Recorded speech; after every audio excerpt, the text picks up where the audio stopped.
शातिर हुस्नप्री। यह ड्राइवर मुझे मुड़ कर देख रहा है, कहीं यह मुझ पर फिदा तो नहीं है? यदि ऐसा हुआ तो मेरा काम और भी आसान हो सकता है। मैं इस बंधन से आज़ाद हो सकती हूँ। लेकिन मैं भागकर जाऊंगी कहाँ? मुझे कौन बचाना चाहेगा? मैं तो एक खूनी और बदनाम महिला हूँ। नहीं, मैंने तो समाज से गंदगी को हटाया है। यह कैसी दुनिया है? यह कैसा समाज है? गंदगी को हटाना भी यहाँ पाप है। मैं तो निर्दोष हूँ, और जब मैं निर्दोष हूँ तो मुझे अपने प्राण की रक्षा अवश्य करनी चाहिए। यदि मैंने ऐसा नहीं किया तो मैं बुज़दिल कहलाऊंगी। पुलिस जीप तेजी से भागी जा रही थी और मैं भी उसी गति से सोचती जा रही थी। तभी किसी ने मेरे कंधे पर हाथ रखकर पुनः हटा लिया। मैं जरा सी भी नहीं चौंकी। मैंने कनखियों से देख लिया था। मेरे कंधे पर हाथ रखने वाला कोई और नहीं, बल्कि एक पुलिस इंस्पेक्टर था। मैं थोड़ा मुस्कराई, फिर अपने चिरपरिचित मुद्रा में होंठ दांतों से दबाते हुए बोली, इंस्पेक्टर साहब, क्या मैं आपको कातिल लगती हूँ? इंस्पेक्टर मुझे एकटक देखे जा रहा था, लेकिन जवाब में कुछ नहीं बोला। मैंने सोचा, बात ऐसे नहीं बनने वाली, ये पुरुष लोभी होते हैं। यह इंस्पेक्टर भी तो एक पुरुष ही है। मुझे भोगना भी चाहता है और जेल की हवा भी खिलाना चाहता है। यही सोचते हुए मैंने अपनी टांगें फैला दी और उसके पैर को धीरे धीरे अपने पैर से सहलाने लगी। अब मेरे चेहरे पर खूनी, कैदी होने का भय या भविष्य में घटने वाली घटनाओं की दहशत नहीं थी। फिर मैं अपनी शर्ट के ऊपरी 3 बटन खोलकर ऊँघने का नाटक करने लगी। उस जीप में कुल 3 सिपाही थे, जो झपकी ले रहे थे। इंस्पेक्टर आंखें बंद कर मेरे स्पर्श का आनंद ले रहा था। तभी ड्राइवर ने मुझे चिकोटी काटी। मैंने उसकी आंखों में आंखें डालकर अपनी जीभ को दोनों होठों के ऊपर गोल गोल घुमाया। ड्राइवर के मुंह में पानी आ गया। मुझे यह भली भांति मालूम गया था कि मुझ सबसे अधिक ड्राइवर ही है। अंधी अंधा प्यार, यानी जिस भी चाहत में अंधा शब्द गया, वह उस व्यक्ति के लिए घात का जाता है। ड्राइवर मुझसे निश्चित रूप ही अंधा प्यार करने लगा था। मैंने किसी नटखट बच्चे की तरह जीभ निकालकर उसे चिढ़ाया तो वह अपना मानसिक संतुलन खो बैठा और जवाब में उसने हाथ का इशारा किया कि यह इलाका काफी निर्जन है, तुम कूद कर भाग सकती हो। मैं जीप की रफ्तार कम कर रहा हूँ। मैं उसके इशारे के भाव के समझते ही मुस्करा पड़ी और अगले ही पल जीप की रफ्तार काफी कम होती चली गई। ड्राइवर ने हाथ का इशारा दिया, कद जाओ। लेकिन मैं कद कर जाऊंगी कहा? कोई भी तो मेरा नहीं है। तभी मुझे अनायास ही याद आया कि मैंने गृह मंत्री की हत्या की है। अदालत मुझे सजा देने में कंजूसी नहीं करेगी। उम्रकैद या फांसी तो निश्चित ही है। मैं निर्दोष होते हुए भी फांसी पर झूल जाऊंगी। क्या यह अच्छा होगा? मुझे चलती जीप से कूदना ही होगा। फिर मैं धीरे से कूदने के लिए जैसे ही आगे बढ़ी, इंस्पेक्टर की आंख खुल गई। वह कड़क कर बोला, कूदकर भागना चाहती थी?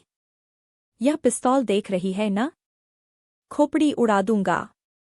मैं सीट पर पुनः बैठ गई। इंस्पेक्टर ड्राइवर को डांटने लगा, तुमने स्पीड क्यों कम कर रखी है?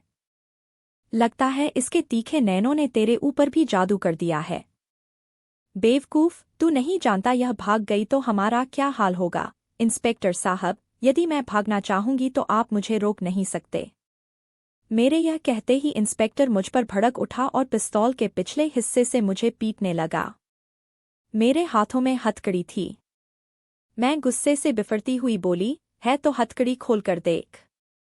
तुमने क्या मुझे गृह मंत्री समझ रखा है? यह कहकर उसने मेरी हथकड़ी खोल दी। अब तो हथकड़ी खुल गई न? जरा भाग कर दिखा मुझे।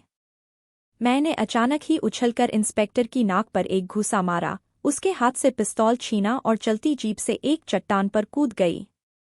ड्राइवर ने जीप की रफ्तार और तेज कर दी। ड्राइवर का मेरे प्रति यह सच्चा प्यार था कि इंस्पेक्टर के मना करने के बावजूद वह जीप बहुत दूर तक लेकर चलता चला गया और फिर कहीं काफी दूर जाकर रोका। मेरे भागने के लिए इतना समय काफी था। मैं लगभग 1 किलोमीटर तक दौड़ने के बाद एक खाई में जा छुपी। मात्र 3 पुलिस और एक इंस्पेक्टर मुझे भला कैसे ढूंढ पाते? मैं घंटों खाई में दुबकी बैठी रही। तभी मुझे अचानक जूते की आवाज सुनाई दे गई। मेरे पूरे बदन में एक सिहरन सी दौड़ गई। तभी किसी के खंखारने की आवाज आई।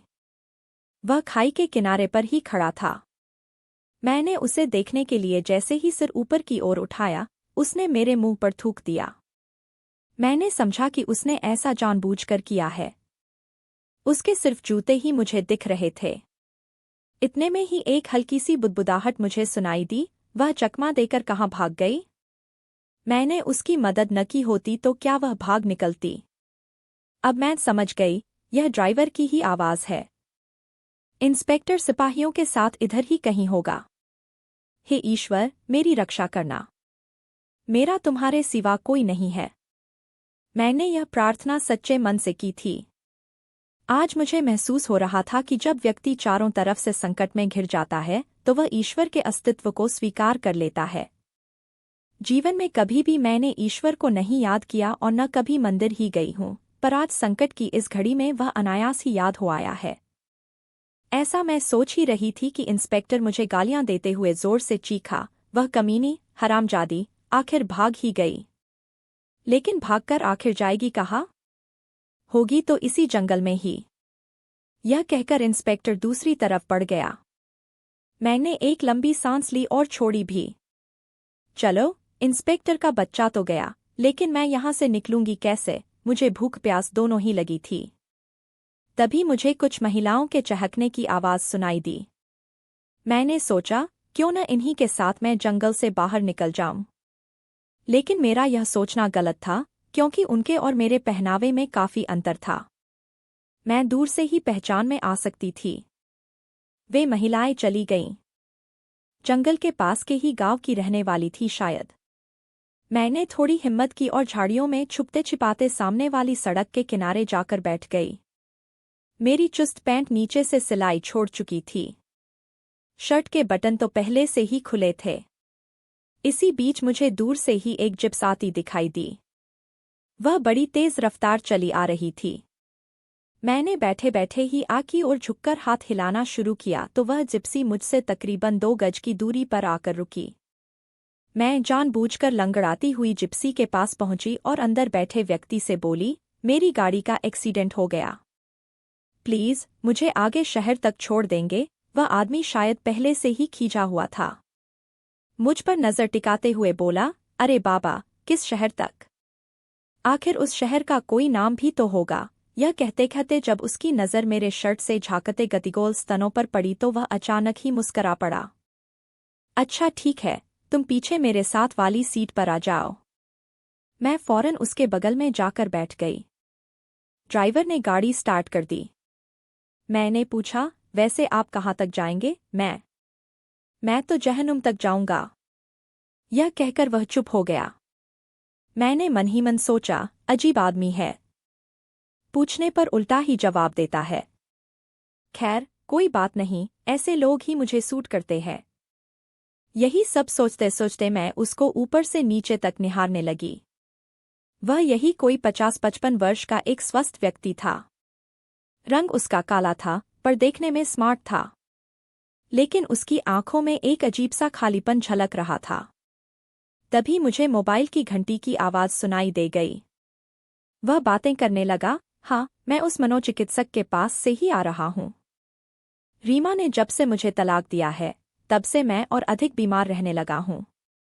मैं दवाइयाँ भी बराबर ले रहा हूँ, पर क्या करूँ? मन की बीमारी साथ ही नहीं छोड़ रही। यह कहकर उसने मोबाइल ऑफ कर दिया। मेरा यह दोस्त भी कितना पागल है, हर 10 मिनट बाद फोन कर देता है। यह कहकर उसने मेरी तरफ देखा, फिर बोला, तुम कितनी खूबसूरत और स्मार्ट हो, लेकिन अपनी ये क्या हालत बना रखी है तुमने? हाँ, तुमने बताया नहीं, तुम्हें कहाँ छोड़ना है? अब मैं उसकी गाड़ी से कहाँ उतरने वाली थी। मैंने अपनी आंखें गोल गोल नचाते हुए कहा, मैं भी जहन्नुम तक जाऊंगी। यह सुनते ही वह हंसने लगा, उसका साथ मैंने भी दिया। अब गाड़ी में बिल्कुल सन्नाटा छाया था और गाड़ी सड़क पर हवा की गति से तेज भाग रही थी। कोई 6 घंटे के लंबे सफर के बाद गाड़ी एक शानदार होटल के सामने आ खड़ी हुई।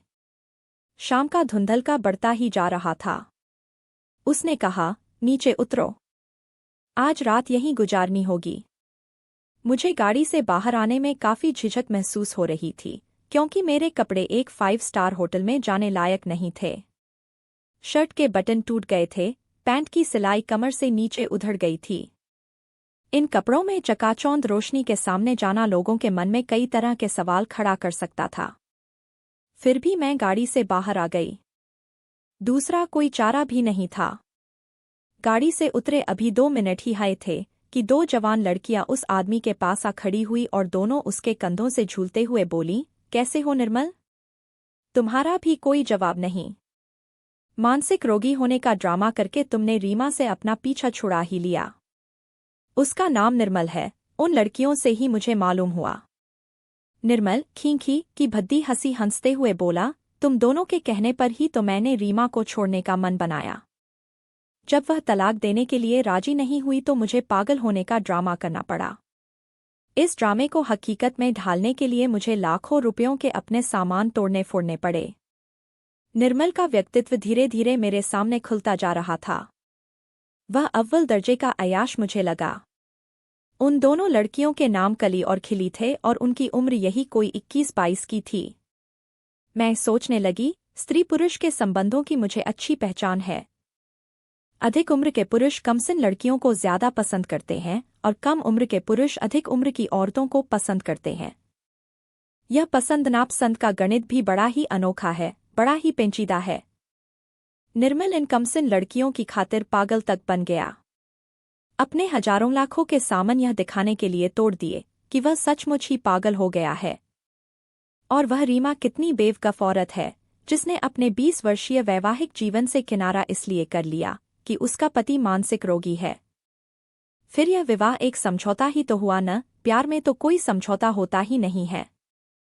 कोई शर्त, कोई मांग, कोई बंधन ही नहीं होता और विवाह में उपरोक्त सारी बातें होती हैं।